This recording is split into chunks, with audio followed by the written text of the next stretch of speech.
Ladies and gents, boys and girls, Tuesday, May the 9th, 2023. Hope you're all doing well. Chris Phillips here, your host of the Daily Crow of the Spurs Up Show. We are live, rocking and rolling, 843-790-3377. That is where you can call the show, text the show. We will take your questions, your comments, and your calls here on this Tuesday. I see GA, Justin Langford, C. Youngblood, John Edward, Travie, Brendan M., Ethan, what's going on? Also, those who are in the Big Cock Club Discord. Head over to the TDC Questions channel, the TDC Questions channel. Be sure your questions are answered there. Guys, really excited to chat with you all here on this Tuesday. Again, really pumped for some things going on behind the scenes that I'll get into in just a second. Of course, as always, TDC and the Spurs Up Show is brought to you by our friends over at Prize Picks. Go download the Prize Picks app or go to prizepicks.com. When you do, use that promo code TSUS to receive a 100% instant deposit match up to $100. Guys, you can play literally anything and everything. College sports, pro sports, you name it. They've got it over at Prize Picks. Excuse me. So many fans and listeners of the Spurs Up Show have made tons of money with our friends at Prize Picks, and you should as well. So again, go download the Prize Picks app or go to prizepicks.com, and when you do, use that promo code TSUS to receive a 100% instant deposit match out of $100. Be sure to check them out and tell them that Chris from the Spurs Up Show sent you. Again, guys, really excited to chat with you all here on this Tuesday. I'm excited. I'm just fired up, guys, and I'll start there. I've got the phone lines closed up for the moment for the first 10 minutes or so of the show, because there are things going on behind the scenes that I'm very excited about. I'm sure many of you in your own lives, your own ventures, whether it be business, relationships, whatever it might be, whatever it is, doesn't matter really what it is, but we've all had that eureka moment, that light bulb moment, or that conversation or that event or that thing that shapes our being or just sparks us, right? Like that light bulb moment. It clicks, a mind-blowing moment. And it doesn't take a lot. It just maybe a shifting of perspective or advice from a friend or someone sharing what has helped them to be successful, whatever it might be. We've had those moments, right? I had one yesterday afternoon, driving home from Columbia, South Carolina, after we did our conversation with Brad Lowing, which is absolutely electric, and that will drop on the podcast on Thursday. But I had one of those. And to say that I've become complacent or, resting on laurels, that is totally inaccurate. But we've gotten to a point with TSUS and with the Daily Crow where, you implement systems and you let those systems work, right? And we've worked and they've worked well. But you can always improve. So I say all that to say, without going into great detail on everything, I would rather just let the actions speak for itself, the changes speak for themselves, and you guys make the adjustments on the fly, because there will be changes coming. And this has nothing to do, by the way, with the big news that I teased months ago. I know many of you will say, is this the big news? This has nothing to do with that. That's something that's still down the pipeline. Hopefully we'll share with you guys later this summer when everything comes to fruition and the litigation kind of stops back and forth and we finally come to a resolution. But this is something where the way that we produce content and the way that we distributed content is going to get a major facelift. And it is going to improve the consumer experience. It is going to improve the business massively. I truly do believe that. Speaking to Brendan M., by the way, the big news, 110% exists, my friend. I can assure you it exists. So back to what I was saying, though. So there's certain things with the way that we produce content, specifically with the Daily Crow, specifically with the podcast, specifically with the live streams. And I'm really excited about it. Because I like shaking things up a little bit. I like enhancing the overall product. I like enhancing the consumer experience, and I like doing things that elevate business, right? And that make business sense while also providing value to the end consumer. That's how you've hit the sweet spot, right? When you're able to make a decision that it benefits business greatly and it also improves the consumer experience greatly. So the first thing I'll share with you is this. And I see Lynn Turner, I see some others, all of my Facebook peeps, Brian Dean, Justin Langford, Travi, I see you all. Enjoy Facebook for this last week because we're getting off Facebook. Not TSUS as a whole, the Daily Crow. The Daily Crow starting next week, and I feel like this is a decision I probably should have made a while ago. It's a no-brainer decision.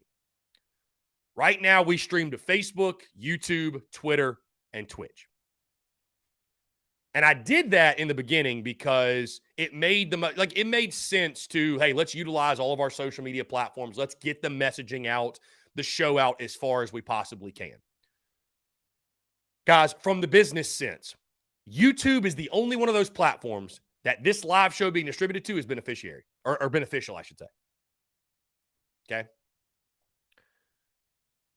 YouTube is the only one of those platforms in which you can monetize.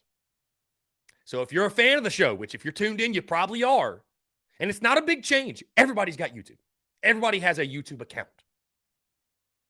Starting next week, starting Monday, I'm going to remind you all week long so that people on Facebook aren't asking me, hey, Chris, where's the Daily Crow? Where did it go? And we'll be posting the link to the show. But this is going to be a YouTube exclusive show. I've made that decision. I'm 110% firm in that. This is going to be a YouTube exclusive show. I feel like in content and in anything, you can give too many options. You know what I mean? You can almost give too many options. And having all these different platforms, like we got a couple that trickle in on Twitter. We got a couple that trickle in on Twitch. I know our Facebook crowd is pretty solid, but I don't think it's really that big of a deal if you're a big fan to move over, to transition over to YouTube. So that's what we're going to do.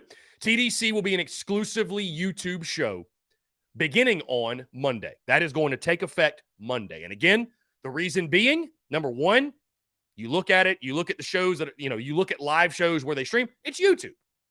All these live shows stream on YouTube. It makes the most sense. And again, from the business side of things, guys, YouTube is the platform you can monetize. So like if you really want to help the business and help the show and all that, tuning in on YouTube is what helps the most. You know what I mean? It's what helps the most. So, it makes business sense. It makes sense in the sense of just, hey, come to YouTube. One spot, YouTube. This is it. This is it. We'll still post the links on Facebook, Twitter. I'll throw it on our Instagram story. Hey, show coming up in 30 minutes, show coming up in an hour, whatever, right? And it will still be scheduled out. And I'll probably post the links when we schedule it out, so you'll have the link, right? I see Matt's comment. Let me get to this. I hate to keep bugging you. Can you tell me which of the Select Designs hats are the Richardson 112 in the TSUS store? Matt, this one, I think they've got what hat they are in the description, Matt. I could be wrong. I mean, you can tell the difference between which of those hats in there are the foam hats and which are like the Richardson 112 trucker hats. So, a lot of the hats in there are Richardson 112. A lot of them. Gavin, I've never heard of Rumble in my entire life. No, we're going to be exclusively YouTube. It just makes the most sense. I feel like it's like the most no-brainer decision. I've been, there's been a part of me like, well, I don't want to cut off the Facebook crowd, whatever. Right? But if you're really a fan of the show, you're going to come to YouTube. And I know that you guys are. So I'm excited for that. And like I said, guys, there's other things in the pipeline behind the scenes. Again, the way that we distribute content, via iTunes, Spotify, Stitcher, Google Podcasts, via the podcast channels, the way we distribute content on YouTube, right?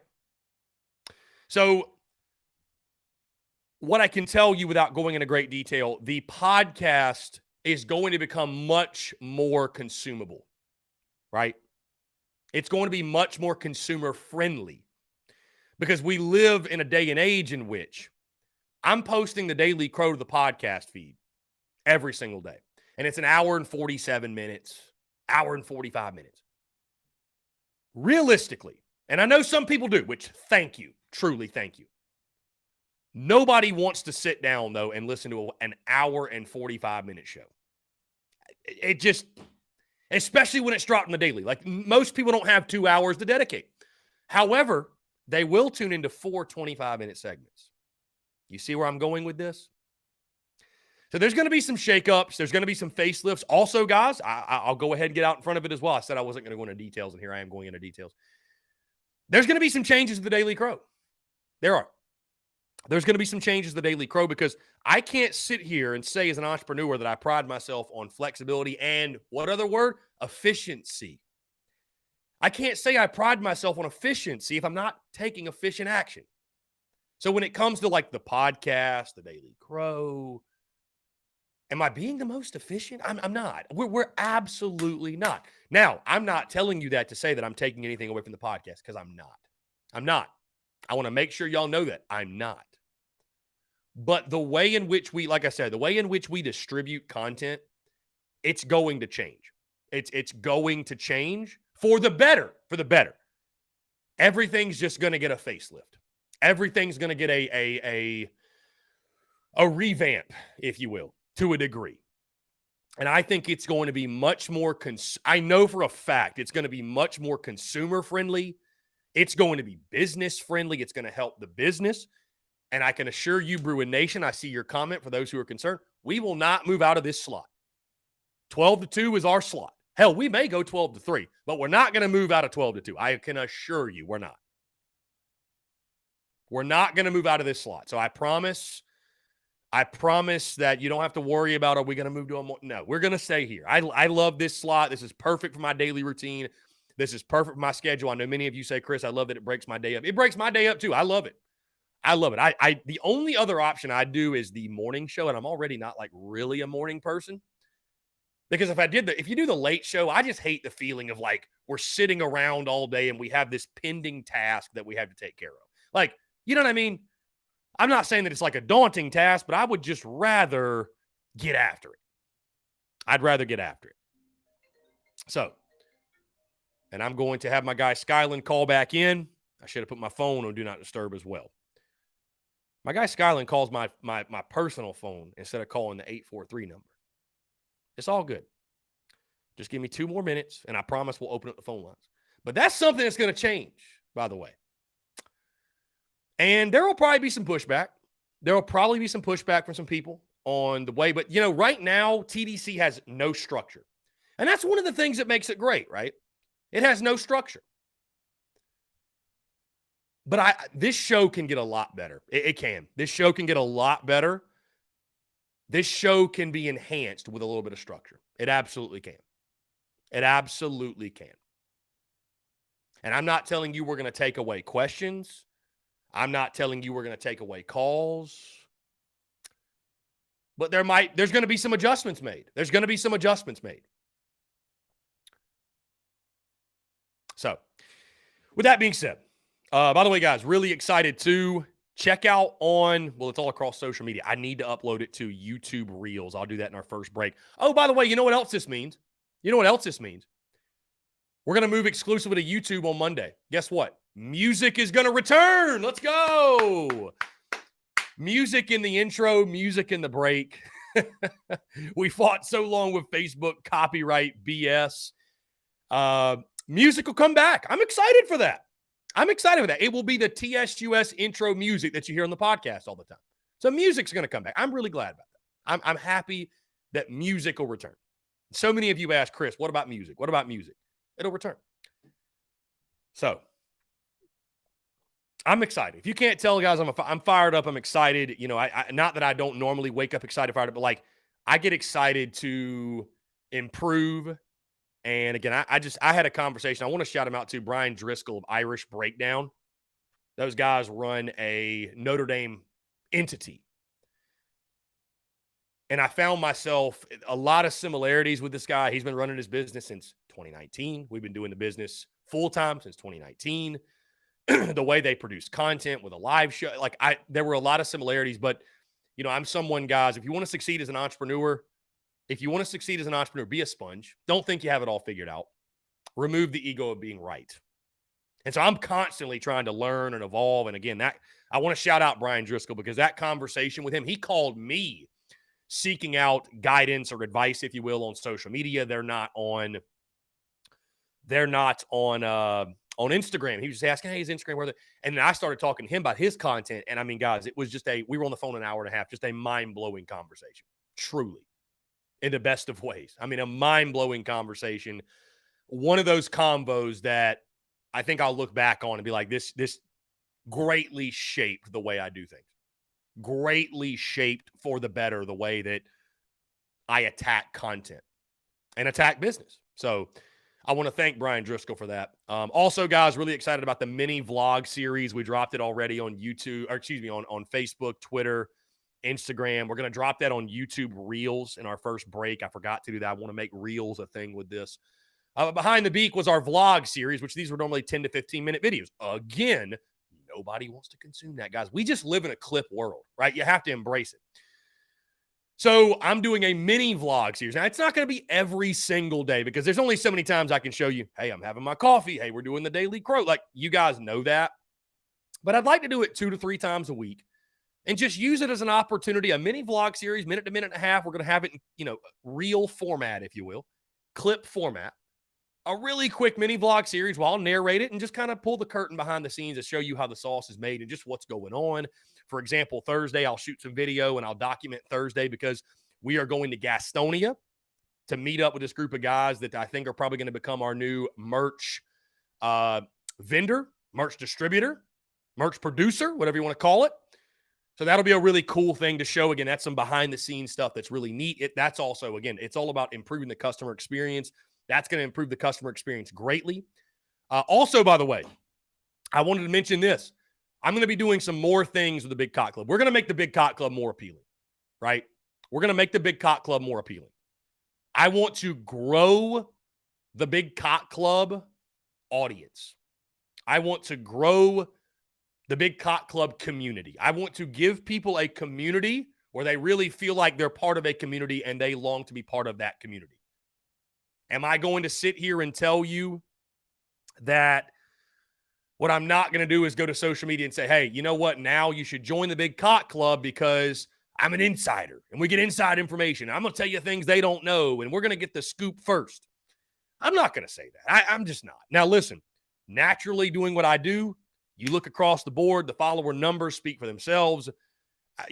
Who we've had on the show, who we've interviewed. Listen, you're a damn fool if you don't think that the TSUS has some inside connects, has some pull, has some contacts. Like, there's just no way you grow an entity to this level without running into those type of connects. I'm not patting myself on the back or bragging. It's just the reality.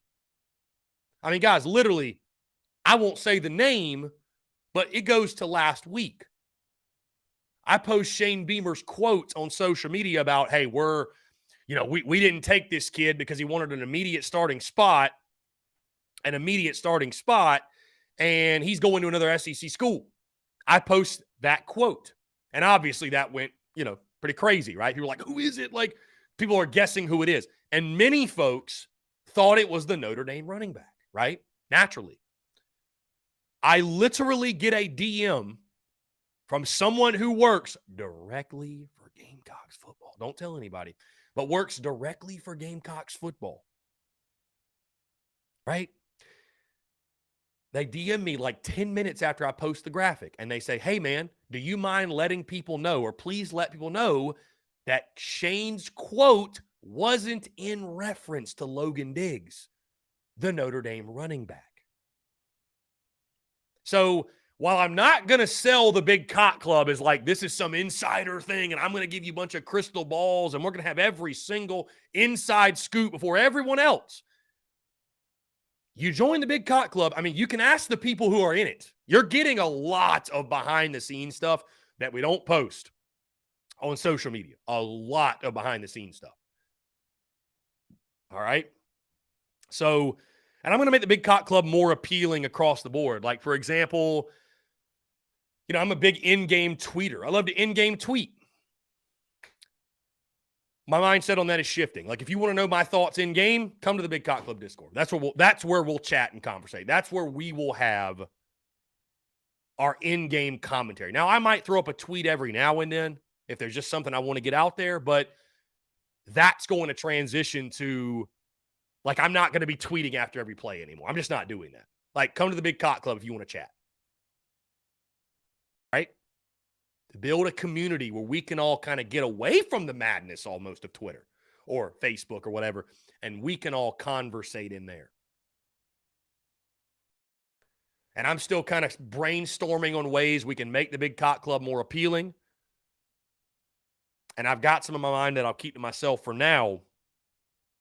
But this change will probably be coming rather soon. And it'll impact those who want to join. And it'll impact those who are already in the Big Cock Club in a very, very positive way. And I'll just leave it at that. So anyways, as you can tell, there's a lot of exciting things happening. A lot of exciting things happening. I'm very pumped, man. I'm very pumped. I'm as excited for the future and as excited in business as I've ever been. Put it that way. I'm as excited as I've ever been. And I love to try new things, and I love to evolve, and I love to grow. And it's why I say, guys, like, we're only 1% of the way, because you just continue to reinvent yourself and you continue to experiment and learn and evolve. And one last thing, and I will open up the phone lines. One last thing, okay? I just want to make this point. And I'm not going to call the guy out by name, and I got no problem with the guy. But I think this is a great learning opportunity, or just a great lesson. You know, I know you guys see all the madness on social media. You do, right? You do. You see all the madness on social media. And you also know that it's not reciprocated in any way. These people that hate my guts, that would love to see me dead in a ditch, that want to get me canceled, it's not reciprocated.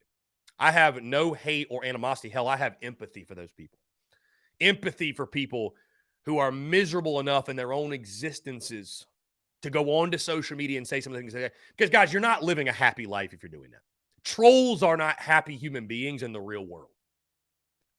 Trolls are broken human beings, broken individuals that are taking all of their problems and insecurities, and they're using Twitter, an anonymous account, no picture, can't even put their name.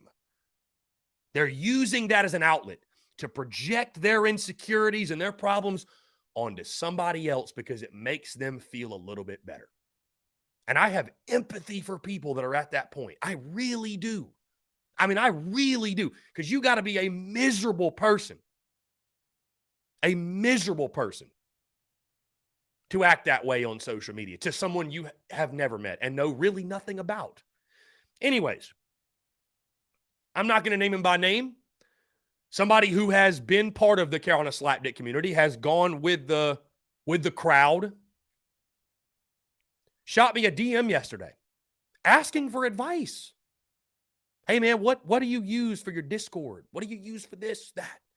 And guys, I don't believe in gatekeeping anyone from achieving their dreams and their goals. Like, dude, that's why I'm saying it doesn't matter what you've said about me. Like, dude, if you stop and your goal and your dream and your vision is to cover the Gamecocks, I am not going to gatekeep that. Hell, I support the more the merrier. Iron sharpens iron. I really do view it that way. Like, we all make each other better. We're all Gamecock fans. I don't know why it gets so personal, to be honest with you. We're all Gamecock fans. So I'm more than happy to help out anybody. You need help with equipment. You need help with the business side, monetization. Dude, I'm not going to gatekeep anything, because I was once 0 follower or 100 follower. And like, bro, I would have loved to have had a resource to help me. I would have loved that. I had to just fail and continue to fail and get better and fail and get better and fail and get better. And so my point is this. Just maybe consider the next time you're a dickhead to somebody on social media that you may seek out advice from at some point. Why burn a bridge you don't have to burn? A lot of times it's about who you know, not what you know. And there's just no point in burning a bridge, guys. And the next person you reach out to, they may not believe what I believe. They may not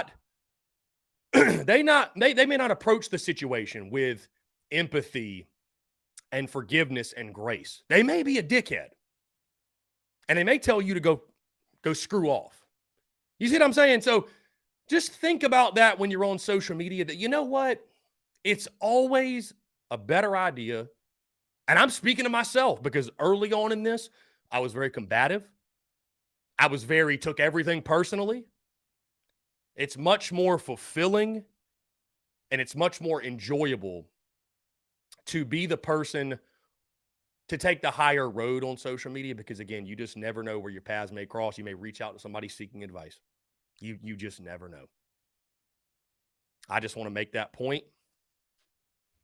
Just make that point because I thought it was ironic, the kid that reached out to me yesterday, and I helped him and responded, but like I'm just like, isn't this funny? Like if I was a real douche, I could respond in that type of way. But I did not because, again, I don't believe in gatekeeping people from their dreams. Like if that's your goal and your aspiration, man, the more the merrier. Truly, man, the more the merrier. As I've said before, and I'll say again, your light does not shine brighter trying to dim someone else's. It never will. It never will. And I think this is Dakota, who has also done his best to drag my name through the mud, saying you should expose them. What would I gain from that? And what is the point of that? I stand no taller by doing that. I would much rather help the kid out or help out whoever and just keep it moving. I would much rather put out positive energy. Negative energy gets a negative result every single freaking time. Positive energy doesn't always get a positive result, but negative energy, it's going to be a negative result every time. I can tell you that too. And I've learned that from social media. I've learned that from experience. I've said things that are like subtle. I've said things that where I wasn't even calling anybody out directly, but I can recall specific instances in which I have put out negative energy behind something.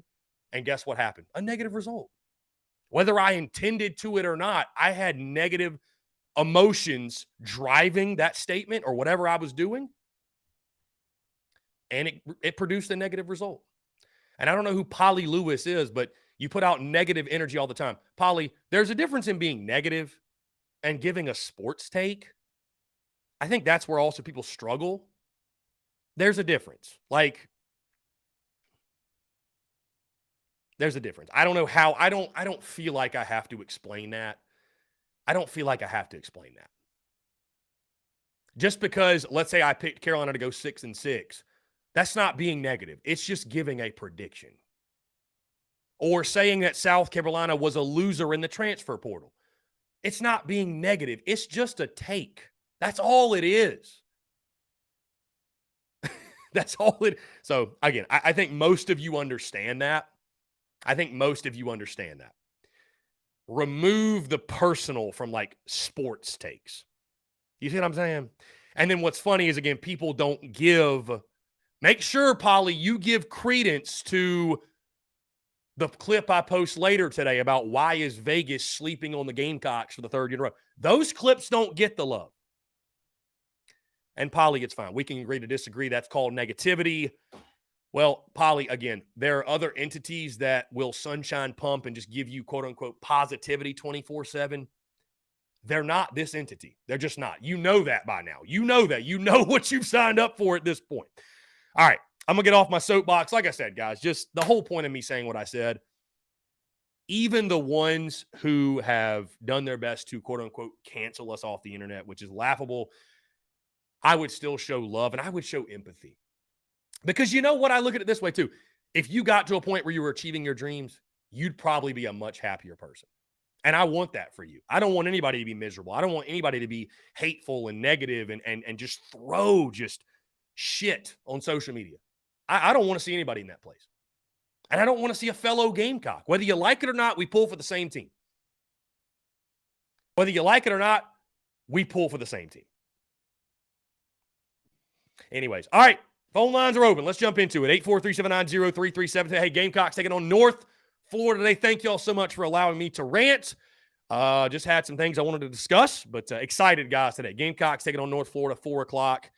I don't know that we'll stream the game in the Big Cock Club Discord, but I will definitely be in there commenting during the game. All right, let's jump to the phone lines.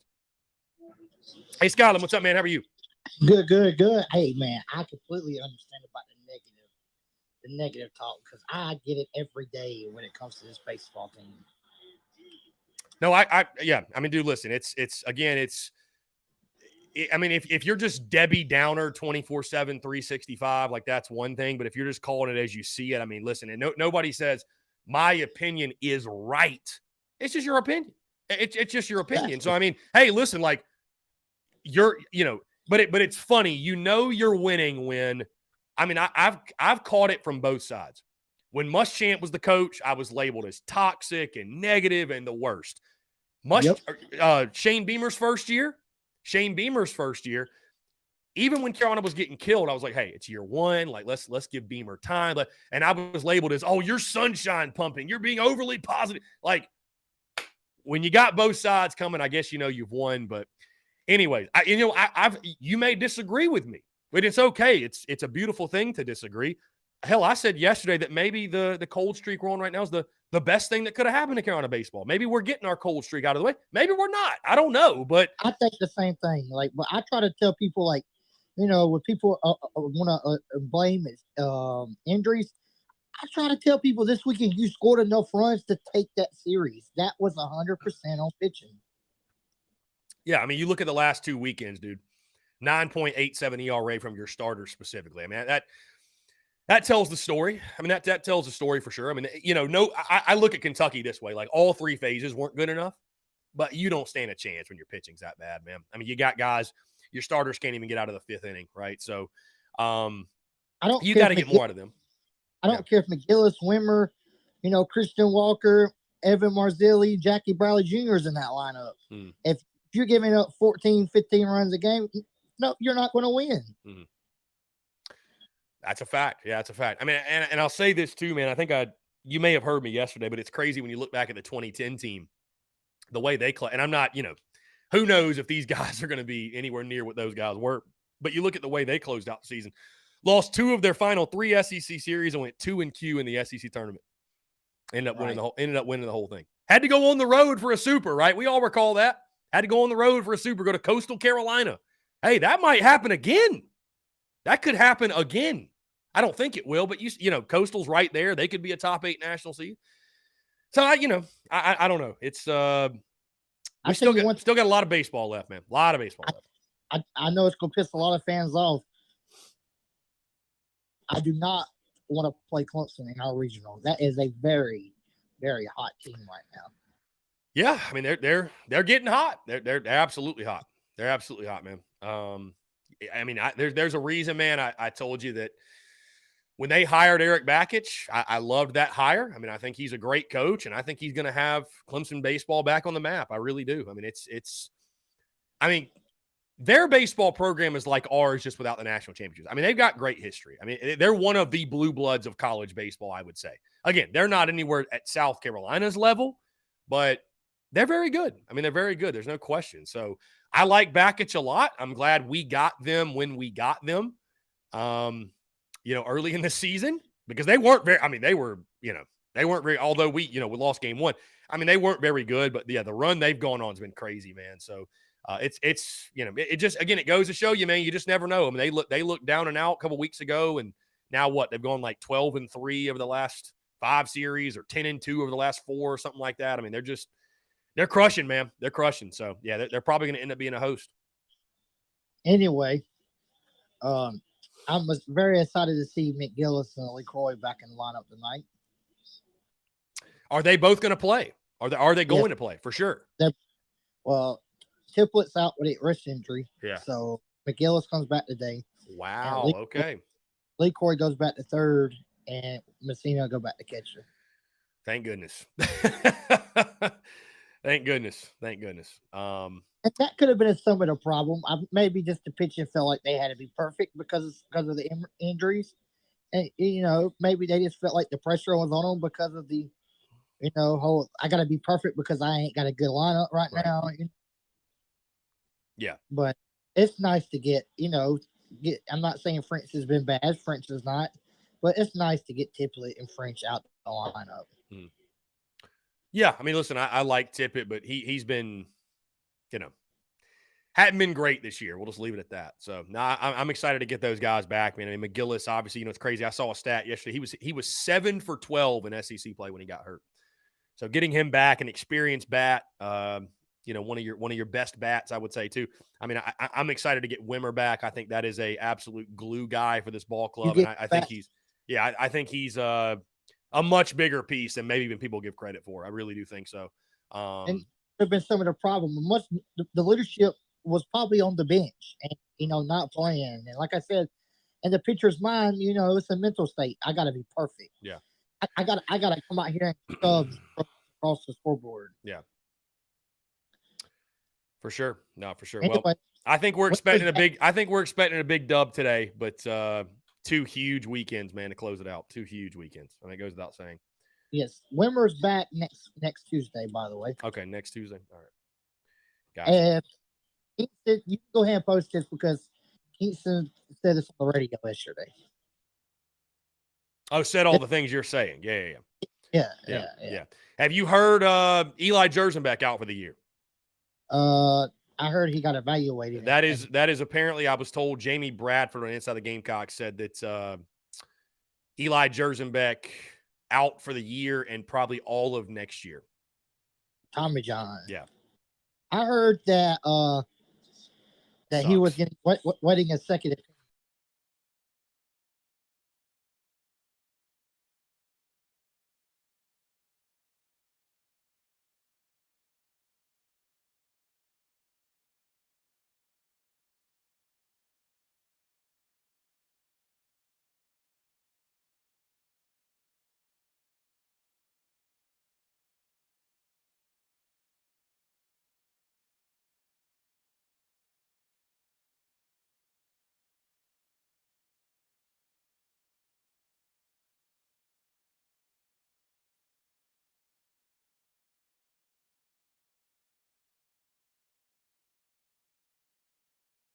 Stuff she does not want out.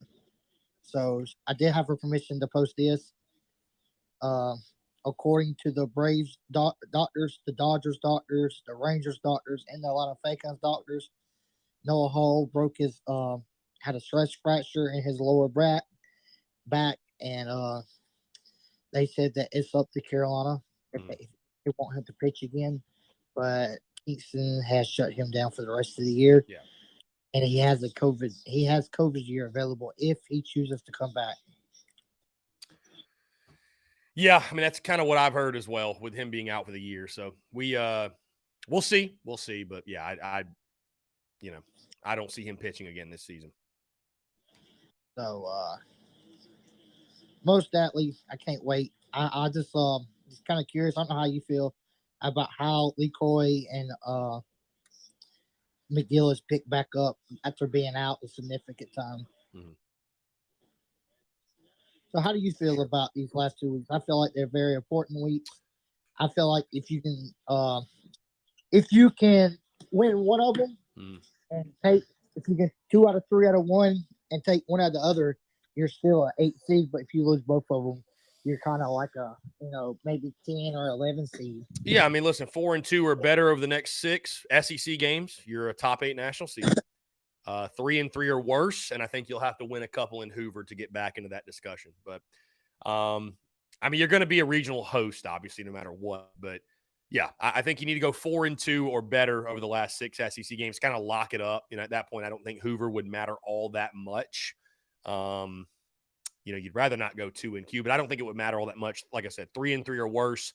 I think you probably need to do some work in Hoover to get that. It's going to depend a lot too, right? What do other teams do?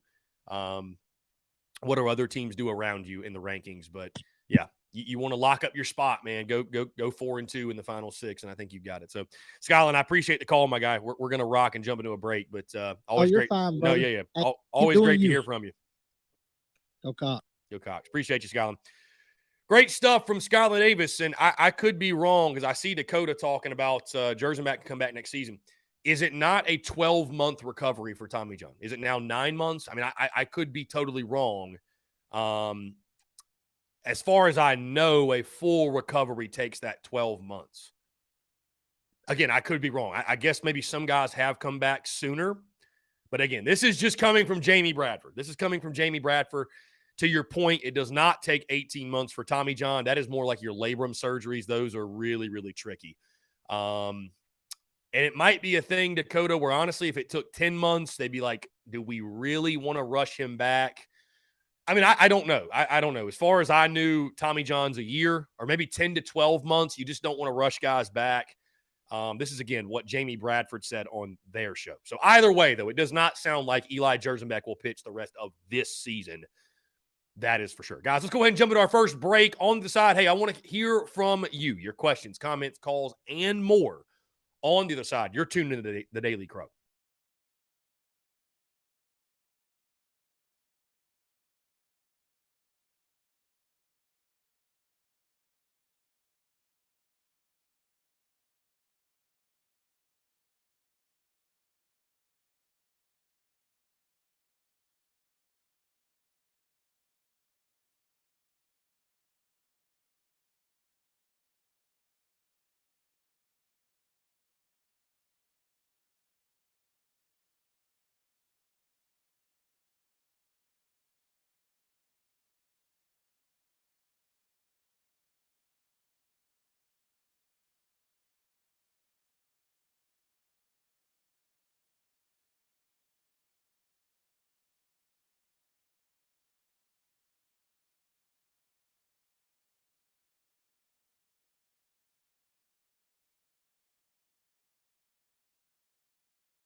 All right, guys, we're back. Taking your questions, your comments, your calls. 843-790-3377. The phone lines are open here on this Tuesday. Whatever you guys want to discuss, we're rocking and we're rolling here on this Tuesday. Again, appreciate you all tuning in. Thank you all so much for the continued love and support. Guys, talked about this morning. Do you believe in the hot, cold, hot theory? And what I mean by that is what we talked about yesterday. Maybe the Gamecock slump is coming at the best possible time. You know, if on the other side is the upswing, the hot streak, maybe you could argue this is just what the doctor wrote. I know that's crazy because it's like you can't control when you get hot, get cold, but it's like you just hope you're playing your best baseball when it matters most. Anyways, let's jump to the phone lines here. Call from Robbie Davis, Zaxby's Hall of Famer. Robbie Davis, what's going on, my friend? How are you? Robbie Davis going once. Robbie Davis going twice. Robbie Davis going 3 times. Okay, Robbie, I don't know what just happened, but try to call back in. I don't know what just happened to Robbie Davis. Something happened with the phone line. I don't know what exactly went down to Robbie Davis just now. We'll try to get Robbie Davis back on the line. Yeah, I don't think Tommy John's 14 to 18 months. Definitely not. I just always heard a year. All right, let's try to get him back on here. Call from Robbie Davis, you got me. Okay, for some reason it didn't go through on my end. You can hear me? I can hear you now, Robbie. What's going on? Okay. I'm gonna give you 2 things. I'm gonna give you my prediction, and I'm gonna give you my thoughts on the Travian Robinson hire. Okay, since you were on your vacay when all that went down. Yeah, for sure. My prediction for tonight, or later on today, since it starts at 4, is 5-3 South Carolina, because our fielding has not been so great. The last several weeks, our pitching hasn't been so great, but I think we bounced back after having an abysmal weekend in Kentucky. And if we can somehow get back in the groove, I think we take tonight's game 5-3. And my thoughts on who's pitching for us tonight, by the way? James Hicks is actually getting a start, which I think is really, really interesting. But James Hicks will be on the bump. I like James Hicks. I think he deserves it. He has some people out. I definitely think he deserves it after the way he's been pitching. But and my thoughts on the Travian Robinson hire. I love it. I love it almost just about as much as I love the fact that we got Shane Beamer. And the reason why I love that we got Travian Robinson is, one, he was on the 2010 team. Okay, if my memory serves me correctly, he was on the 2010 Yes, he team. was. He knows what it takes to be that defense that is good enough to be in the conference championship, and he knows what it takes to get to a conference championship. So I am very excited to see how he does, because whenever he was at Georgia State, like you said before, several weeks ago, before he got there, they went 2-10, and then after he got there, they went 10-2. Yes, the competition is different for Georgia State than it is for the SEC, and he also played in the SEC, obviously, because he played for South Carolina, so he knows what it takes to be a dominating defense in the SEC. So I am very excited to see how he recruits and how he coaches them up. Yeah, we got some great insight and intel, man, from and thoughts on the hiring from Brad Lawing that'll drop on the podcast Thursday. That you know, obviously Brad Loewen coached Travian Robertson. So hearing him talk about it and, you know, echoing a lot of the things that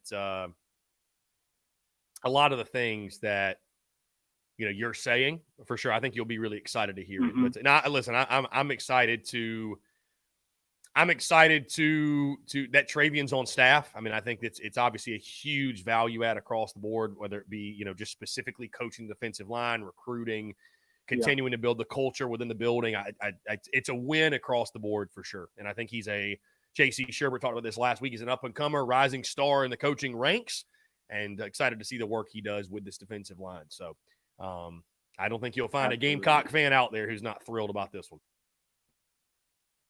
If you find one that's not thrilled, I would check their heart rate. Make sure they're still living. Mm-hmm. Indeed. But I'm really excited for it. He definitely seemed excited for it. Yeah, dude, for sure. I mean, it's a dream come true. You know, we had him on the show back in 2019, and he mentioned, you know, at the end of that interview just about how awesome it'd be to come back to Carolina. I mean, it's a dream come true for him. So I'm excited for him, and I'm ecstatic for him. Great opportunity, and again, I think it'll work well for all parties involved. And just like with Beamer, right? It's going to take time for Travian to get the right guys. It's going to take time. It's not going to be changed overnight.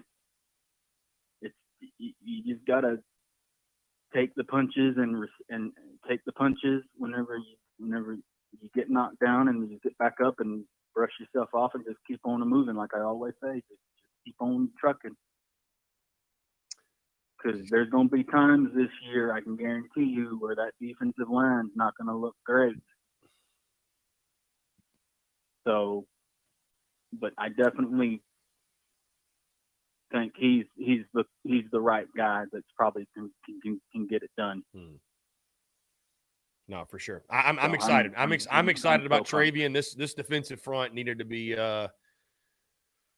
a recharge. I think Travian's the guy to do it. Robbie, always appreciate you calling in, my guy. Always a pleasure. And we'll see how close your prediction is today on the baseball game. Oh, of course. Hey, I hope it's regardless. I hope it's a dub. I don't care if we win 1-0 or 2-1. I just want us to win, because all I did is just give a prediction. Okay. For sure. I just want us to get the dub. Yeah, for sure. Because losing sucks. So breaking news: losing sucks. No, well said, my friend. I appreciate you, Robbie. You're the man. Thank you, buddy. Have a great rest of your Tuesday. Yeah, man. You too. Appreciate you. Great stuff from Robbie Davis. Let's get into your questions here. Above average. What's up, man? He said, "What's up, Dad? I don't know if this is the real above average Gamecocks or one of the fake accounts. I don't know. Let's see. I feel like a lot of the conversation today has gone to Tommy John surgery. I did see where Bryce Harper came back after 161 days, but yeah, he's DHing and not playing outfield. So I think that's obviously a different situation. Talk cocky with me. What's up, man? Appreciate you tuning in. What's going on? Happy Tuesday to all. How about this? Just checked. First pitch, weather at first pitch, 90 degrees in Cola. It is officially summer. High of 92 in Greenville today. Robbie Davis, what did he lock in? 5-3 for his prediction. I've got 8-1 Gamecocks getting the dub. I mean, obviously, this is just a big game for getting confidence back. Interesting decision to start James Hicks. You know, Eli Jersenbeck out with the injury, whether it's today or it's a month or it's the rest of the season or it's a year. He's undoubtedly out with that injury. I don't know. I mean, starting James Hicks, maybe it's one of those things, you know, he had a rough outing over the weekend, so this could be something. It'll probably be a Johnny Holstaff type of game. So I think, you know, starting Hicks could be a positive because, you know, he had a rough outing, get him his confidence back, right? Give him an opportunity to get his confidence back, throw 2 or 3 innings, you know, and then you start to get your guys out there, get everybody some work. You know, I'll be honest with you. I don't know a ton about North Florida baseball, but let's change that. Let's change that really quickly. North Florida 25-23 overall. They're 11-13 in their conference. Currently on a 3-game winning streak. 18-12 at home, 7-11 on the road. Let's see notable opponents. They lost to Florida 7-2 back on March 14th. They beat UCF, which beat Clem sucks. So that's a quality win. Beat USF. Let's see. USF. They beat USF twice. Beat USF 10-0. How about beat Florida State in 10 innings, 15-14 on April the 19th? How about that? Lost again to Florida on April the 25th, 6-2. Lost to UCF May 2nd, 16-10, which was last week. And they're coming off a sweep of North Alabama. So, I mean, they're quality club, not great, but I mean, not bad. Not bad. Let's take a look at the stats. They're hitting .292 as a ball club at a 6.66. Ooh, evil ERA. 6.66 ERA, hitting .292 as a club. So, should be a fun game. But I think the Gamecocks should obviously get the dub.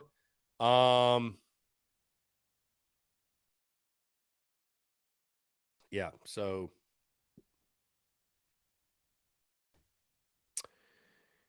let's see. I got a text here. 843-790-3377. Guys, if you do want to text that number, you're more than welcome to do so. Just found out, happy birthday, Yunkel Boudreaux, 54 today. 54 years young. Happy birthday, Yunkel Boudreaux. Shout out to the Yunkel Boudreaux. We got another text. Not a question, but I feel like people who say you're a negative don't understand that you used to play, and you would say the same thing if you were still playing. I mean, man, would it be negative to say that I was dog shit in college? I mean, it's not negative. I just was. You talk about a head case. I was the definition of a head case in college. That was my biggest problem, was mental. Just got to college and I don't know, just mentally just was not there. Was not on point, and I got shelled. That's the funny thing. People try to dog me on social media about my ERA in college, bro. I know I got shelled. I was there. I was there. I was the one throwing the ball. Let's see. Talk cocky with me. Says trying to be like you, not as big or as good as you. Let's hope one day I can get as big as you. I mean, talk cocky with me. I appreciate the kind words. I'm just a dude out here doing the thing. And I say the more the merrier. Creators supporting creators. I'm going to assume this is actually the real talk cocky with me. I know that people can make accounts on YouTube, and I know, and the only reason I say that because somebody has made above average Gamecocks and it was not P-Dogs. I don't know if this is actually talk cocky with me from social media, but bro, I believe in creators supporting creators, man. And we all talk Gamecocks, and we all come from our different angles and our different perspectives, and everybody's putting out different types of value out there. And dude, I support, you can make it as big as you want to. I really do believe that. You can do anything. You can do anything you want. I'm just a normal dude, just who talks too much into a microphone. I don't know. But anyways, I fully support, and you ever want to chat, more than welcome to do so. So let's see. Again, guys, excited for the game. I think again, this is a great opportunity for the Yardcocks to build back some confidence, build some momentum, if you will. North Florida, solid club, but a 4:00 first pitch. 4:00 first pitch. Should be a good crowd at Founders Park. And, you need to get the momentum before a big road weekend going to Fayetteville to take on the Arkansas Razorbacks. So.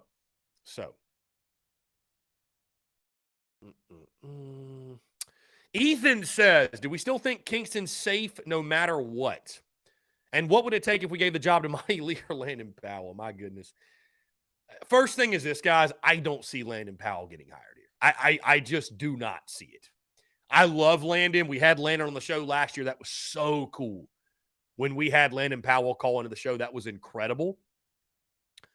But I would say this is with all due respect. Just because you're dominating D2 at North Greenville, I don't think it means it's just a no-brainer. He's going to dominate the SEC. Like, I don't know Like if I'll say this, if Landon Powell wants the South Carolina job, if that's his goal, which I don't know that it really is. I don't know that it is.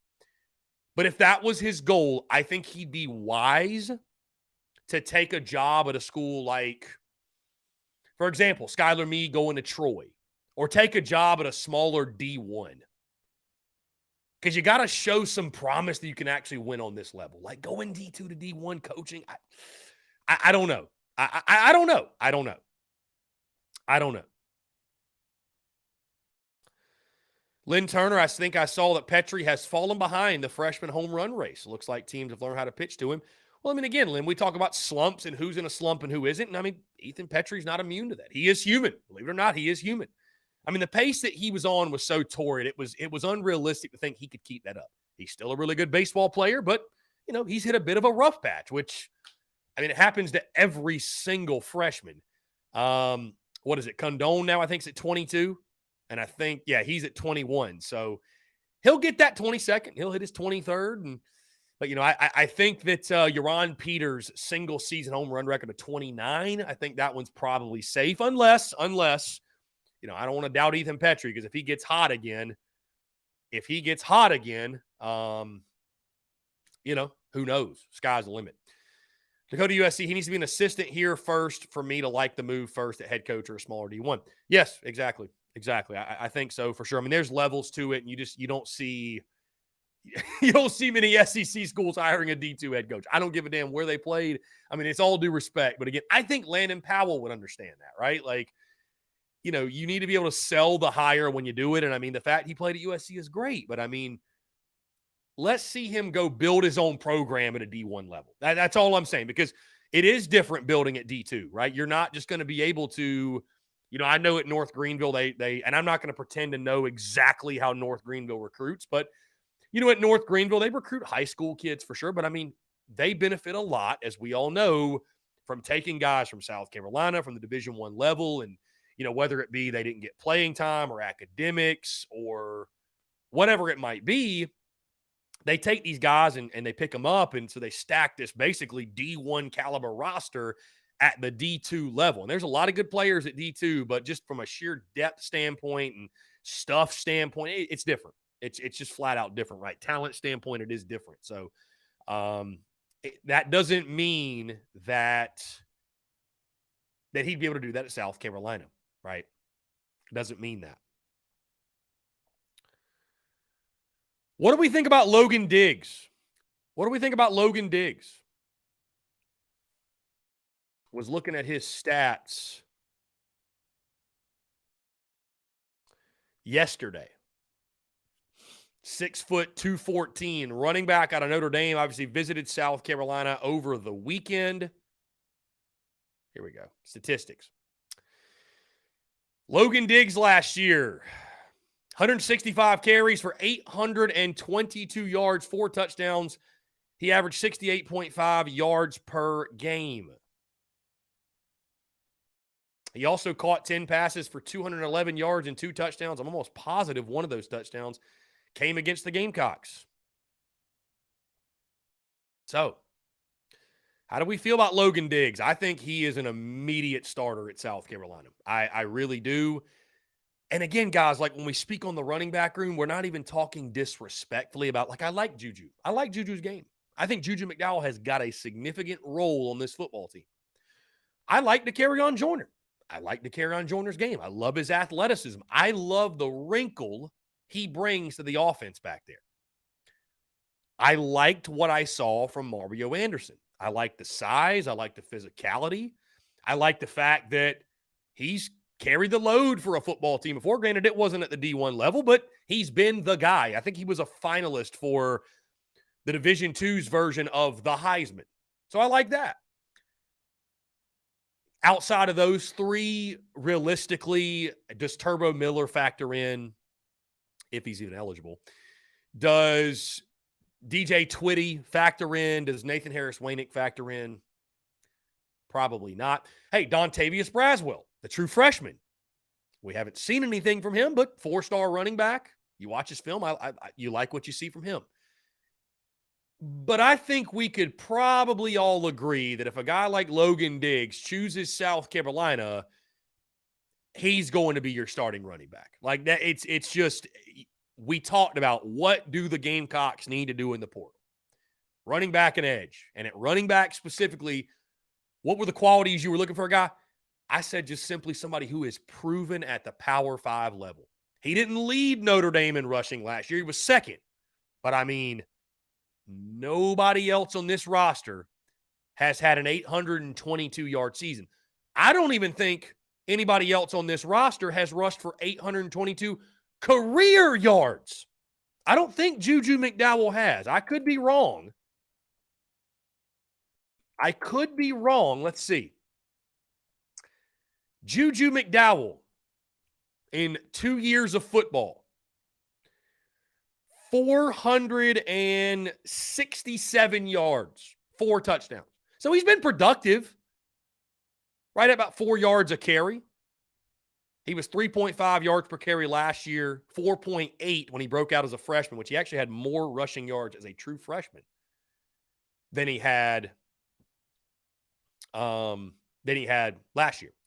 Also very dynamic out of the backfield, as I literally see on my screen a replay of the 65-yard catch or 65-yard catch and scamper he had in the game against the Tigers up there at Death Valley on the 4th down. Who recall that? That was one of the best plays of the season, by the way. A great play. Great play in that game.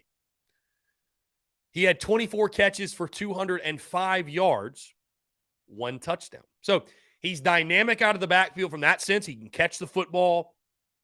He can make plays in different ways, but I think we all agree he's not that bell cow guy. When I think of 4th and 1, is he getting the ball? Is Dak getting the ball? Is Mario Anderson getting the ball? You just don't have that true RB1. I think Diggs could be that guy. I think we'd all agree. I think Diggs absolutely could be that guy. Gamecock JT, what's up, man? What's going on?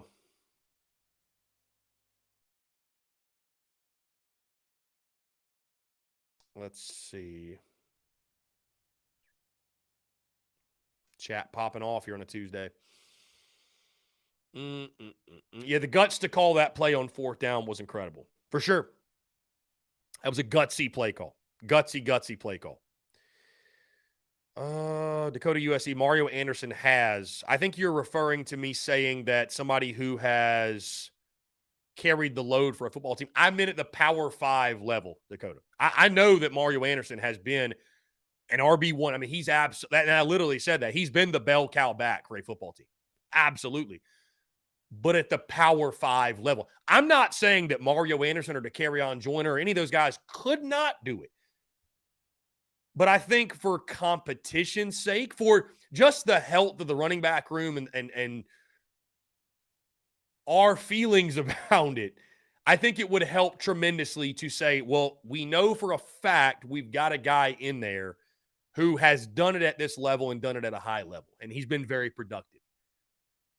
Because, again, right now, Dakereon Joyner's never played running back. I mean, he's carried the ball, obviously, but he's never gone into a season playing running back. Juju McDowell, the most he's ran for in a season is 248 yards. And Mario Anderson's never taken a snap at Division I, much less Power 5 or SEC. So it would make us feel a lot better about the position. Because I can tell you guys right now, if you don't add anyone, which do the preseason magazines, I mean, does it matter? No, it's all just a talking point for us. But if you don't add anybody, you can expect to see the running back, when they do the position units for the conference, South Carolina might have the 14th rated running back room, truly. Maybe 13th. I don't know who is worse. And I know that might sound harsh. Again, people are going to say that I'm being negative, and some will. This is not negative. This is just an honest evaluation of who is on this roster right now. Right? So anyways, Diggs will be big. I know LSU's the other team, and I think somebody told me yesterday he's like 100% crystal ball to LSU. So we'll see if Shane Beamer can work his magic.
Okay, sorry about that. We were not hacked. This actually brings me into, and I'll wait to get the chat to pop back up. Let's see. All right. Yeah, we're back. No, nobody hacked. So this is the other thing. I was talking about a lot of business updates and stuff beginning of the show. I actually this morning ordered a new camera. So in case you guys are wondering, this is not streamed from my MacBook camera. We used to do that. I'm actually on like a Logitech camera that I was gifted by somebody. My guy, Phil Ballou. Shout out Phil, who's donated it. He actually gave me this football back here, signed by Steve Spurrier, and he wrote a message on it. Really, really cool stuff. Anyways, though, as of this morning, I did order a new camera, the newest, latest version of this Logitech camera, because I think, honestly, the reason that the glitching happens is because of the camera, because every single time it glitches, the camera goes out. And I think it may just be because this is an old camera, whatever. I don't know. I mean, it's done the job, but hopefully by tomorrow, well, after tomorrow's show, because it'll get here in the mail. But the glitching issues, the hackers, I don't know. It's not hackers, man. It's just technology being silly. Hopefully, and I think that will fix the issues. And also the camera quality, the video quality, the picture quality should be much, much better. So I appreciate all of you, your patience. Thank you so much. I apologize for the some of the glitches and the technical difficulties we have on a it feels like a pretty consistent basis, honestly. It really does. It really does. But we'll be all right. It will be all right. Really excited to get this new camera. And again, it should solve the problems and the issues. Guys, that being said, let's go ahead, jump into another break. On the other side, I want to continue to hear from you, more of your questions, your comments, your calls, and more on the other side. You're tuned in to the Daily Crow.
All right, guys, we're back. Taking your questions, comments, calls. 843-790-3377. That is 843-790-3377 here on this Tuesday. Coleman Hall says this. Let's get right back into your questions. A running back that needs to be force-fed carries is probably one of the worst things that can happen to this team. Well, Coleman, I mean, obviously, nobody wants to add a back to we're gonna add somebody to force-feed carries. But, I mean, I think you'd agree that having a capable running back is something that would be, Spencer Rattler and Juice Wells need help, right? They need help. So, some sort of running game, man. Guys, really excited. Speaking of running game, stopping a run, and my guy Travie, I'm sure he's tuned in. He always comments about running the ball, stopping the run. You're going to love the conversation that drops Thursday with Brad Lawing, Coach Brad Lawing, because we talked specifically, of course, as you can imagine, about running the ball, stopping the run, the importance of that. I mean, hell, I literally asked him, hey, what do you, as Coach Beamer evolves as a coach, what are the things that you'd like to see him do or just anything in particular? He literally said, they got to run the ball, they got to stop the run. He was like, last year was inexcusable the way they could not stop the run. So anyway, that's just a little nugget. A lot of great stuff from Coach Lawing, though. And again, I say this, thank you so much to Brad Lawing, to his family. They've been extremely kind and gracious to me and friendly. And I think the first time I had Coach Lawing on the show was back in, I think it was 2020. Maybe it was 2021. Yeah, it was 2021. It was 2021 because Coach Beamer had been hired. It was 2021, though, like summer of 21, and we had him on a couple of times at Tin Roof over the last year or two. And then I've been to his house now twice. So really cool stuff, man. Coach Lawing, like I said, a living legend. Y'all also keep Coach Lawing in your prayers because his wife is going in for major surgery tomorrow. Just keep Coach Lawing and his family in your thoughts. Great people. They're great people. I mean, the Lawings are incredible. His son is doing great things. His son is doing great things in the coaching ranks as well. Really great stuff. So, Dakota USC, why are we talking about every sport with women's basketball? Do you want to talk about women's basketball? I'm down. Let's talk about it. Let's talk about it. I'd love to. What do you want to speak on? What do you want to speak on? So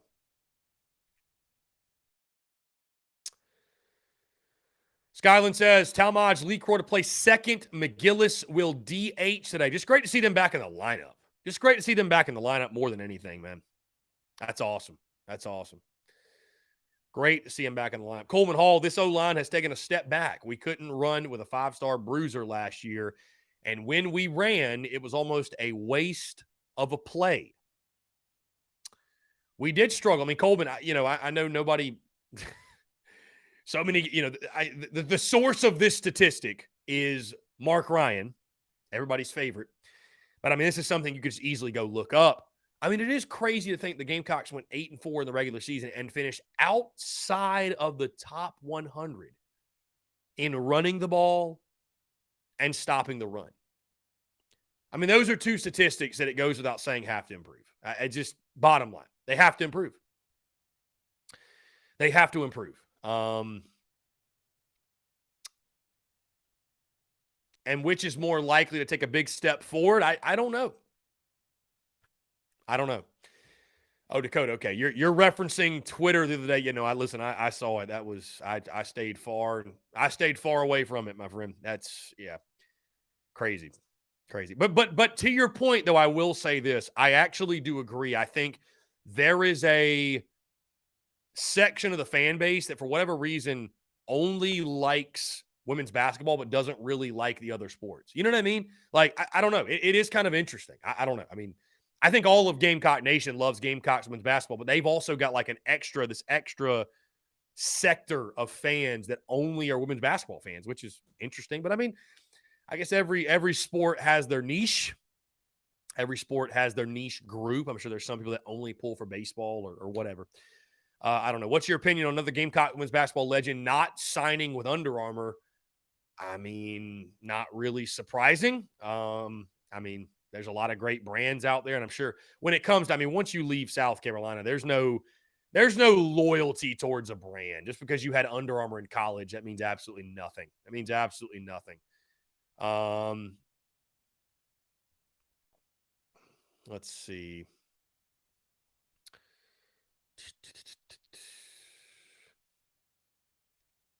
Travi, like you've said it also a million times, the team that can move the player where they want the opposing player to go and impose their will is generally the team that wins. Yeah, Travi, it's really that simple. It's really that simple. I mean, if you can line up across the man in front of you and move him in which direction you want him to go, I mean, that's, you ask any football guy, blocking, tackling, it still comes down to those basic fundamentals, right? And that's, you look at a school like Georgia, they just got more big bodies up front that can move guys around than anybody else. Now, there are other factors, right? And what starts, let's say, quote unquote, the downfall of a program. Like if you miss on quarterback, that's a pretty big deal. That's a pretty big deal if you miss on the quarterback position. But, that's why Georgia and Bama, that's why they're up there. They've got those big bodies up front, the physicality. It's interesting that the more that the game of football goes to spread, everything's spread out. It's a team like Georgia that is winning the national championship, right? A team that's physical. And I'm not saying they don't get creative on offense.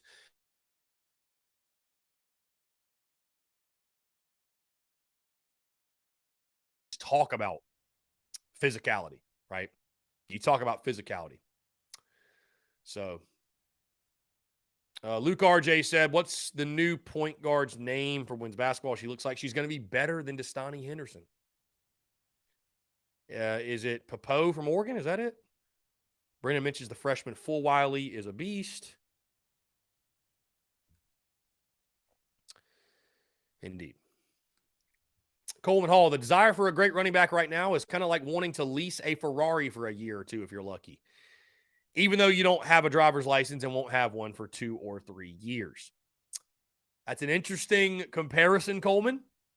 That's an interesting comparison. I mean, Coleman, I simply want one that I agree with you. I understand what you're saying, Coleman. Like, you don't want to force feed, force the run. I get it. I get it. I get it.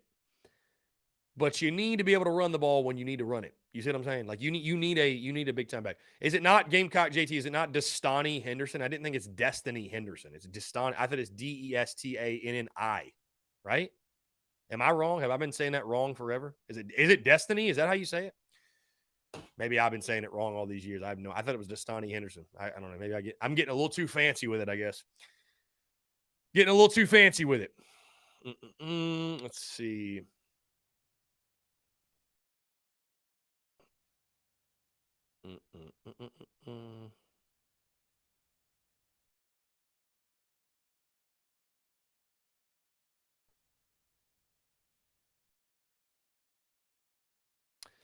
NC State also has a running back in the portal, Demi Sumo Karngbe. I may have messed that up too. So again, we're all just kind of waiting on a welcome home. I tell you this, as much as baseball is, because we were talking about content earlier in the show, the way you attack content and everything. This feels like, I don't know, this feels like the time of year we get really creative with content. We did those top 5 lists last summer, top 5 this, top 5 that, top 5 quarterbacks, top 5 whatever. I don't know. That's something. Also, guys, something that'll probably change, that will change. Let me not say probably. It will change. So what we've normally done, TDC rocks noon to 2. The podcast version of this show drops at 3. The way we distribute the content, that's going to change, right? That's going to change. Also, the time in which we release that podcast is going to change, right? So normally we've dropped it at 3 just because it's convenient when I can get it up, but it makes more sense to let the podcast drop at 5 o'clock on people's commute home. So we will probably start doing that. We will start doing that, I'll say today. The podcast version of TDC will release at 5 o'clock. It'll release at 5 o'clock. Get a TSUS deal for Rocket Sanders. I don't have enough money to outbid the people that want his services, I think. Also, I don't think he's leaving Arkansas. Coleman says screen to Juice over a handoff to Lloyd. to beat Clemson. Well, I mean, Coleman, again, you got to run the ball. Coleman, we cannot go throughout the season going 90-10 pass to run. I get what you're saying, man, but there's just no way. I mean, do you think so? I don't think we're going to. Like, we're going to want to run the ball. I mean, it's just bottom line. We're going to want to run the ball. That's it. We're going to want to run the ball. So you got to run. Oh, it is pronounced destiny. Okay, well, my bad. I never knew that. Lynn Turner says, I like all Gamecock sports, including women's basketball. I kept official stats for 5 years while I was there. How about that? Very cool. Very, very cool, Lynn. That's a cool gig. John Gibbs says, once the O-line gets beefed up, then we really won't need a stud running back. Trust me, I would like a stud running back with a great O-line. An average running back can thrive. John, that brings me to this debate that I don't know if we've had on these airwaves before. I don't know if we've had on these airwaves, but I was asked this, and I've asked others this as well. What would you rather have? An average O-line with an elite running back, or an elite O-line with an average running back? So, for example, average O-line, Marcus Lattimore. Or would you rather have elite O-line and, I don't know, who do you want to use as an example? Who do you want to use as an example? And I agree with Coleman, though. Elite O-line. But I'll tell you this. There's a difference in having a guy like Marcus Lattimore and versus an average running back. There's a difference for sure, man. For sure. But I would also take elite O-line because the game is so much about passing now. You need that elite O-line. You need that elite O-line to give your quarterback time. And yeah. So I would also go elite offensive line. I would also go elite offensive line.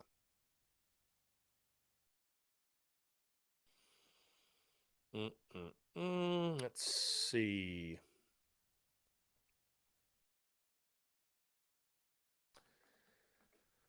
Let's do a little drive around the SEC. What are the games today? Gamecocks, of course, taking on North Florida at 4 o'clock. That's on SEC Network Plus. Louisville taking on Vanderbilt. How about that? ESPN2 game, 6 o'clock tonight. Tennessee taking on Austin, PA at 6:30. Kentucky, Tennessee Tech at 6:30. Alabama, Troy, which does not look like it's even going to be televised anywhere. That's interesting. Mississippi State, Memphis at 7. Samford hosts Auburn. That's always like Auburn plays some weird midweeks. Samford hosts Auburn, 7 o'clock first pitch. Texas A&M and UT Rio Grande. Is that right? Grande or is it Grand? See, I don't know, man. I'm lost today with the words. A&M, UT Rio at 7. And then finally, LSU and Northwestern State at 7:30. So, of course, the feature game tonight, Louisville and Vandy at 6 o'clock. Gamecocks. I don't know if it's maybe because of travel or something with North Florida. I don't know why that game today is at 4 o'clock, but it is.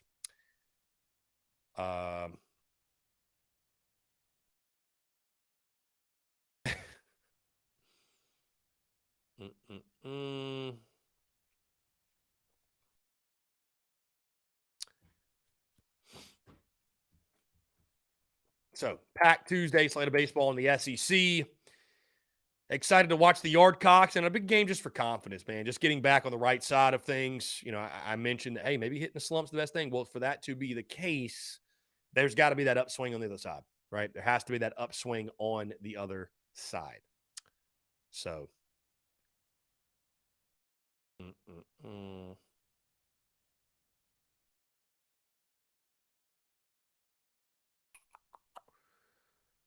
let's see. We got a question here.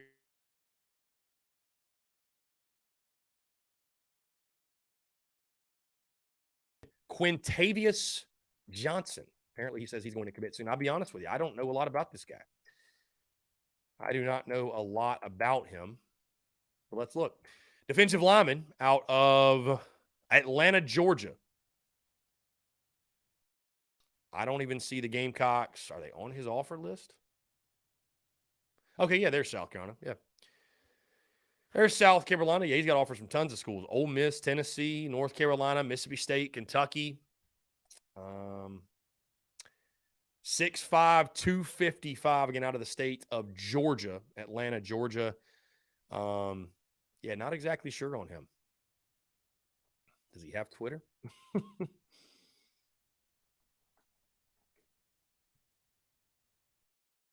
don't know. I do not see him on Twitter.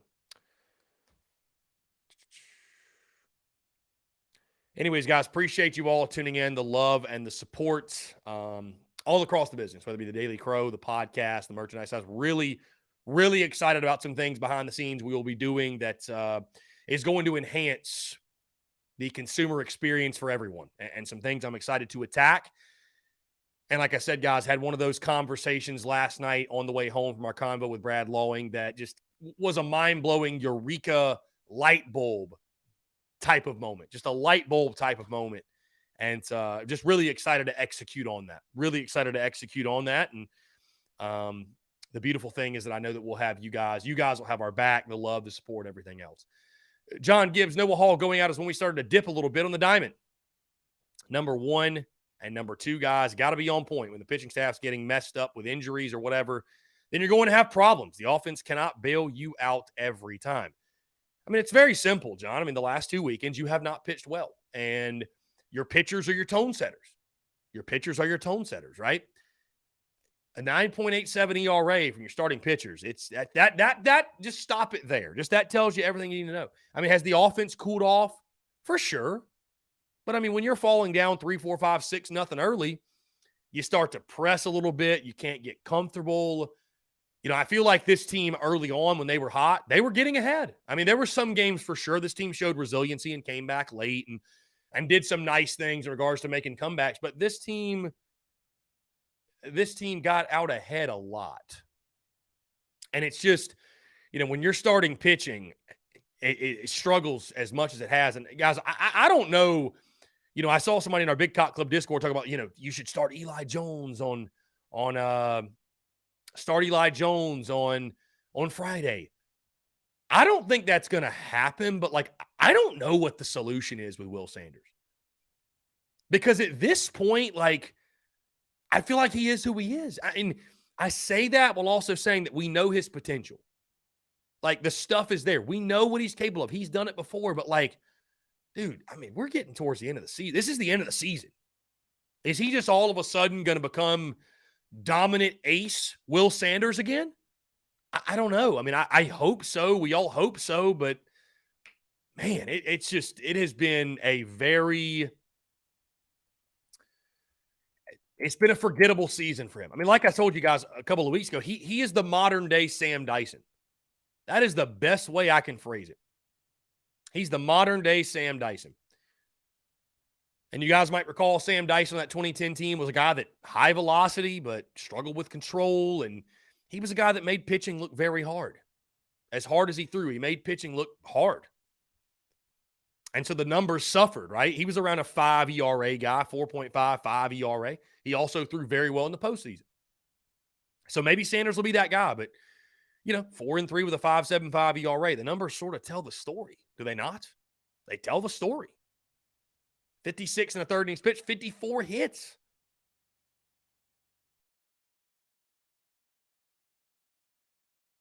$66 strikeouts, but 54 hits. Hitters hitting .252 against him.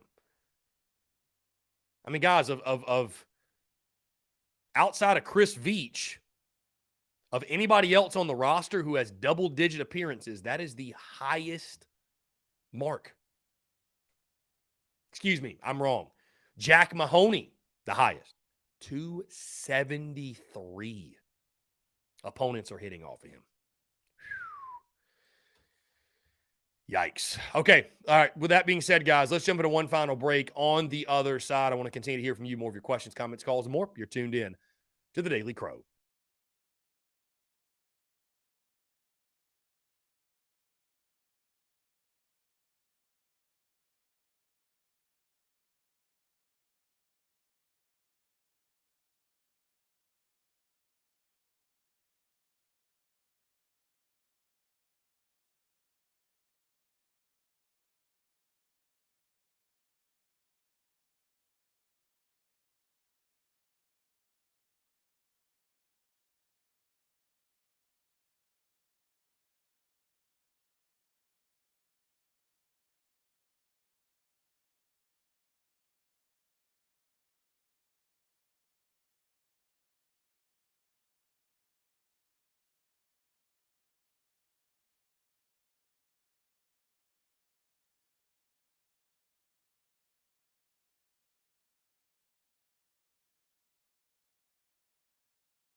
All right, guys, we're back. Taking your questions, comments, calls as well. 843-790-3377. We got about 15 minutes to go here on this Tuesday. Don't forget, Gamecocks taking on North Florida at 4 o'clock. That's upcoming very, very soon.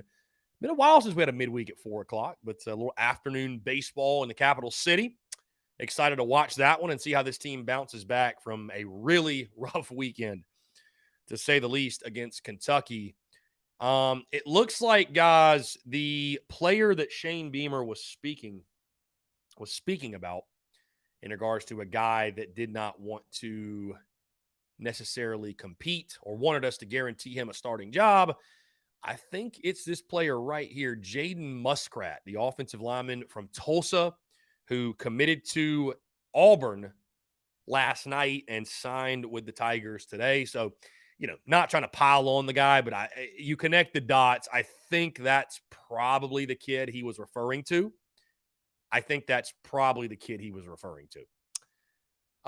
Let me see. I'm going to say this, John Edward. Love you, John Edward. My best piece of advice to you, my friend. Less combative in the comments. John Edward, just comment your questions, man. Comment your thoughts. No need to go at people in the comments. It's just, there's no need. I'm trying to help you out, John Edward. I'm trying to help out your experience. Game Clock says, let's not speculate in that way on 19-year-olds. Well, I'm just telling you, Game Glocks, that Shane Beamer said that we had a kid that he wanted us to guarantee him a starting spot. He's going to another SEC school. And all I know is that they offered him and he's going to Auburn. I'm not saying for sure it is, but those dots would connect if it made sense. I mean, it doesn't really matter anyways. Like, whatever, it is what it is. I wish him the best of luck at Auburn. And, dude, Auburn's crushing in the portal right now. They're crushing. Getting Peyton Thorne. They get that kid. I think they got somebody else, right, like a wide receiver or something. So, Hugh Freeze, man. Hugh Freeze is building. For sure.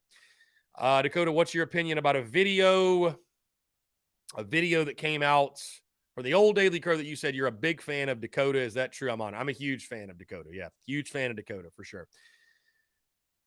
Gamecocks showing Gamecocks love, man. That's what it's all about. Gamecocks showing Gamecocks love.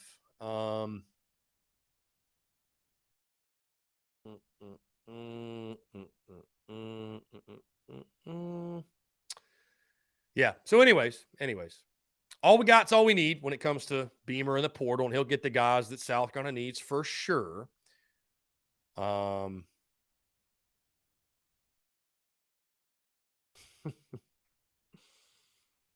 sure. So anyways, guys, I've got 8-1 South Carolina tonight. How do you feel the Gamecocks will fare in this ball game?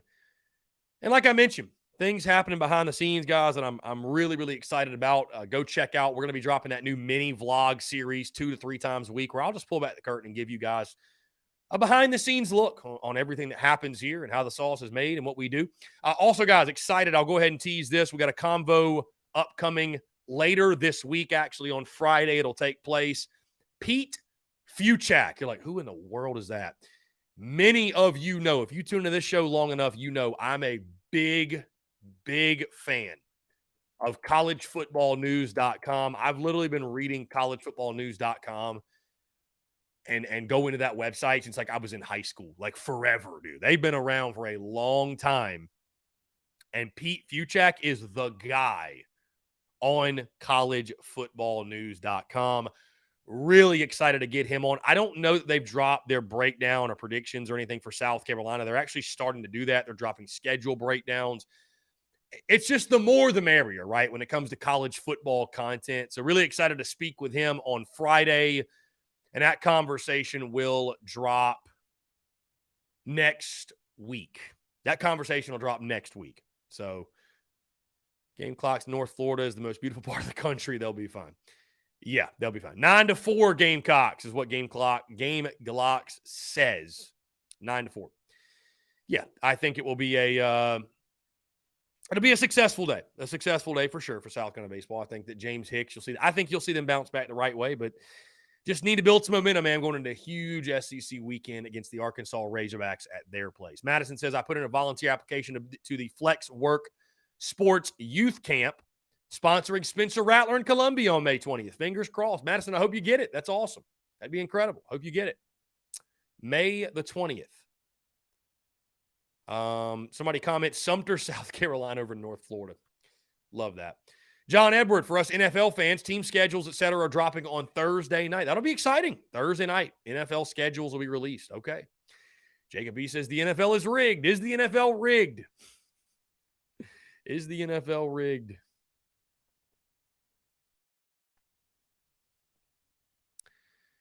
Let's see.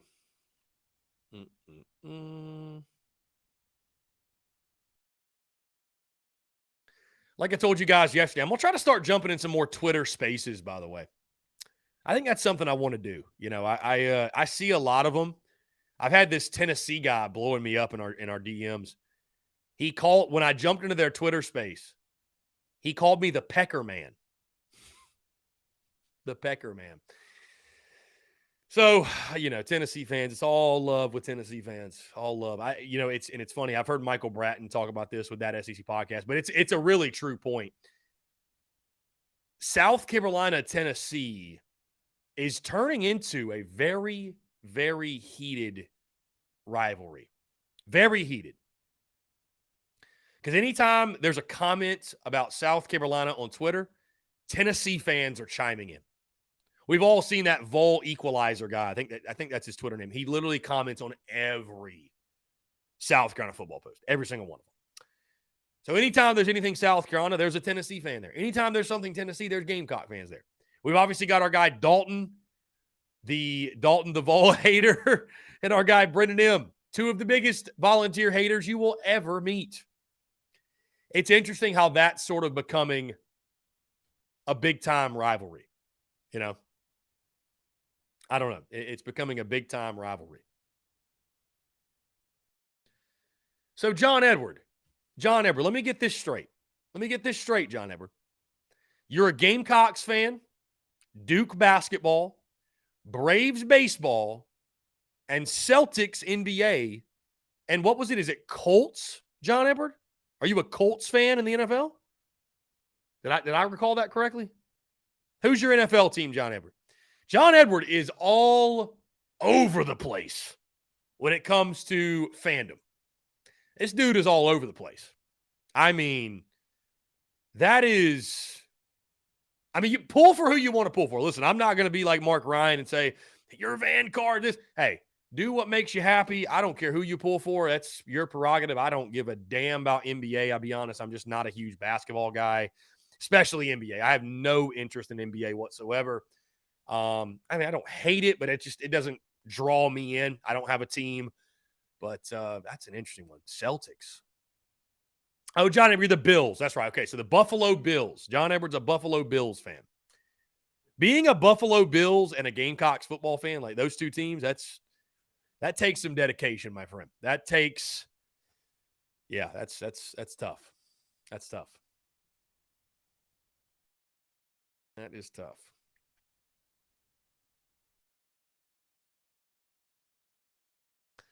Here we go. Arkansas Rivals site. The highest grossing football schools in the SEC. Let's see, when is this from? Every spring, the U.S. Department of Education publishes an equity and athletics data analysis showing, among other things, how much money colleges and universities generate in sports. The most recent data accounts for fiscal year 2021, which lines up with the 2021-2022 academic year. They define revenue as all revenues attributed to intercollegiate athletic activities. This includes revenues from appearance guarantees and options, contributions from alumni and others, institutional royalties, signage, other sponsorships, sport camps. All right, all the above. The SEC's 14-member institutions hauled in more than $1.13 billion during the 2021 season, which featured 13 teams in bowls and two in the national championship game. Big Ten was a close second, not even $4 million behind, but neither of the other three Power 5 conferences exceeded $750 million. So here's how the SEC schools, all 14, stacked up against one another. Vanderbilt coming in at 14. Shocker. $33.5 million. I'm not going to read the exact number. $33.5 million. Number 13, Mizzou. $35.8 million. Number 12, Kentucky. $37.6 million. Number 11, $40.6 million. At number 10, South Carolina, $63.8 million. This is what they have to say about the Gamecocks. 2021 marked the 5th straight regular season in which the Gamecocks racked up more than $60 million in revenue.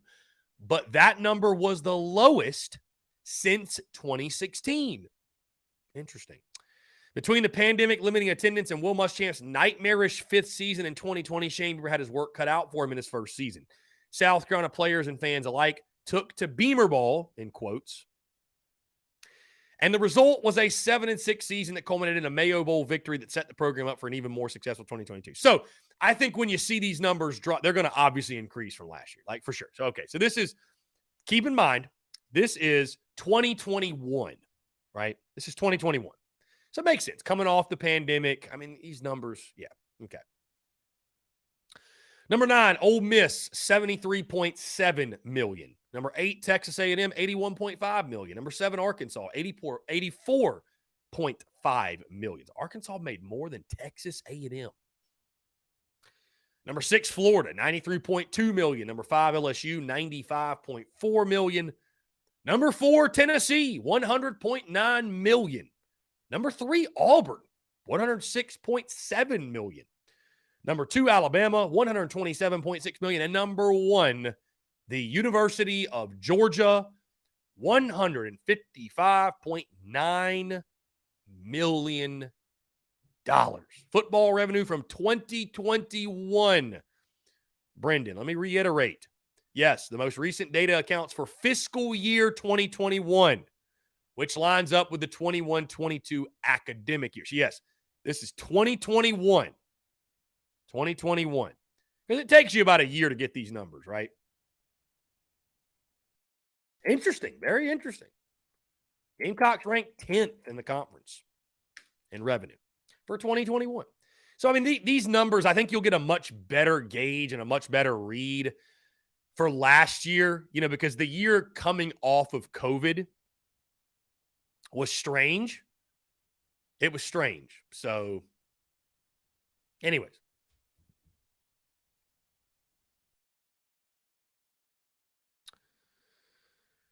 Ryan Johnson. Chris, are we going to take 2024 quarterback Bradford from Chapin?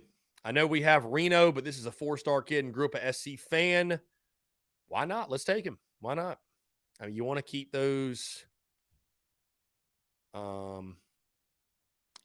guys in state.